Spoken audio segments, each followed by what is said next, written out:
All good morning. কেমন আছো বন্ধুরা তোমরা? আশা করি সবাই খুবই ভালো আছো। তো নীরুর ঘরকন্যায় তোমাদের সকলকে স্বাগত।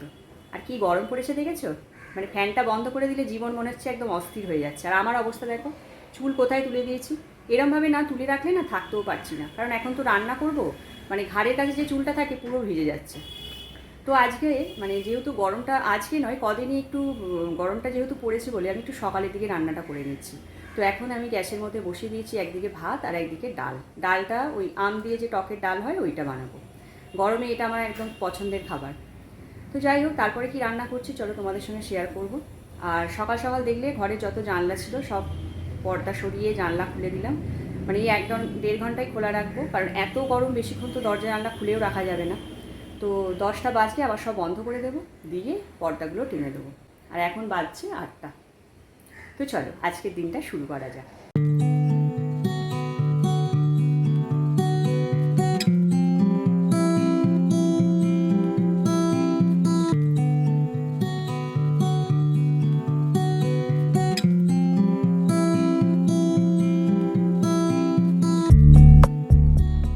তো দেখো এইদিকে আমি মাছগুলোকে ভাজতে দিয়ে দিলাম। আর মাছটা একটা কারি মতো বানাবো, মানে ওই ঝাল আর কি, সর্ষে বাটা দিয়ে। তো ওর জন্য একটু সর্ষে পেস্ট করে নিচ্ছি, আদা সর্ষে রসুন আর কাঁচা লঙ্কা।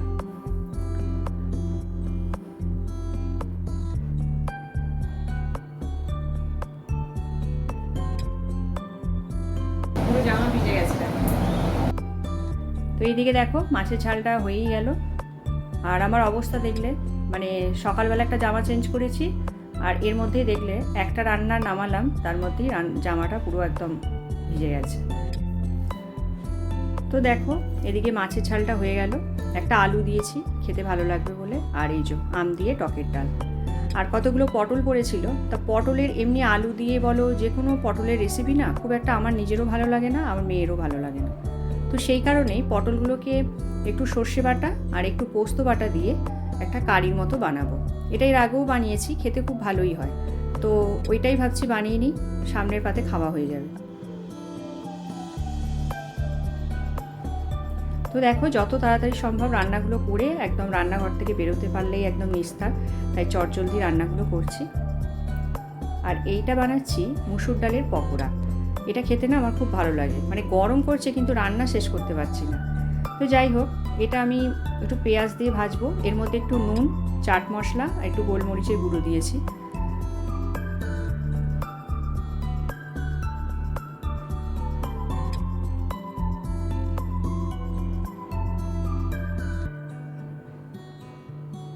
তো এইভাবে এটাকে ভালো করে ফেটিয়ে নিয়ে তারপর গরম তেলে পকোড়ার আকারে ভেজে নেব।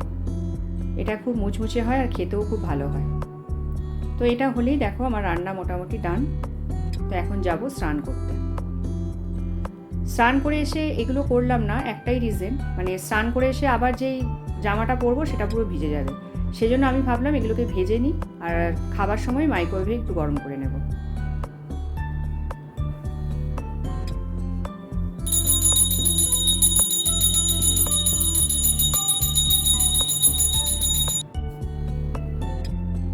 তো দেখো বন্ধুরা, এখন সন্ধে হয়ে গেছে, বাজছে 7টা।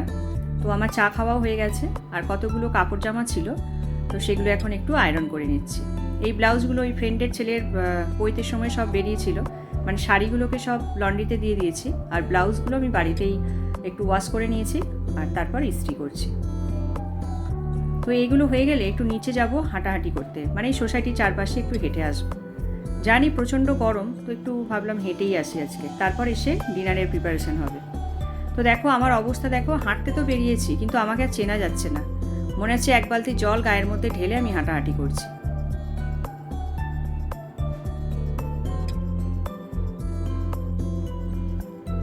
তো দেখো বন্ধুরা, এতদিন পর একটু স্বস্তি পাওয়া গেল। কি প্রচণ্ড লেভেলের ঝড় বৃষ্টি হচ্ছে, দারুণ মজা লাগছে গো। তো দেখো ওইদিকে বৃষ্টি হচ্ছে, আর আমি এইদিকে বসিয়ে দিয়েছি কষা কষা চিকেন, আর তার সঙ্গে করব গরম গরম লুচি। এটাই হবে আজকে আমাদের ডিনার। মানে বাইরে ঠান্ডা ওয়েদার, আর আমাদের ভালো রকম খাবার একটা তোড়জোড় শুরু হয়ে গেল। তা তোমরা কি স্বস্তির বৃষ্টিটা পেয়েছো? তোমরা আমাকে কমেন্ট করে অবশ্যই জানিও কাদের কাদের ওখানে এই সুন্দর বৃষ্টিটা হচ্ছে। তবে যাই বলো, এই বৃষ্টির আর খুব দরকার ছিল। চারদিকটা যেন একদম জ্বলে পুড়ে যাচ্ছিল, দিনের বেলা তো বেরোনোই যাচ্ছিল না। তো যাই হোক, আজকে আমাদের কষা কষা চিকেন আর গরম গরম লুচি দিয়ে এই ঠান্ডা ওয়েদারের মধ্যে ডিনারটা পুরো একদম জমে যাবে।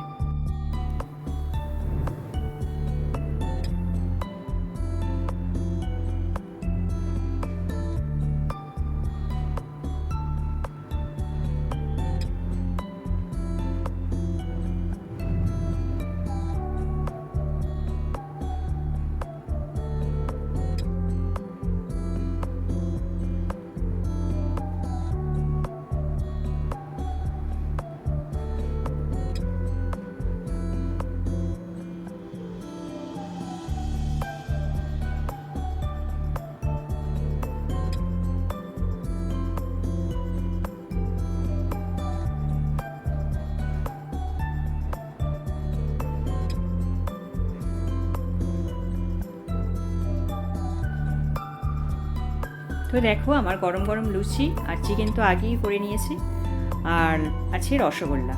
তো এই হচ্ছে আজকে ডিনার। তো চলো ডিনারটা এনজয় করি। আর তোমরা আমার ব্লগটা সকলে অবশ্যই দেখো, আর ব্লগটা যদি ভালো লাগে তো একটা লাইক করো, আর চ্যানেলটা সাবস্ক্রাইব করতে একদম ভুলো না।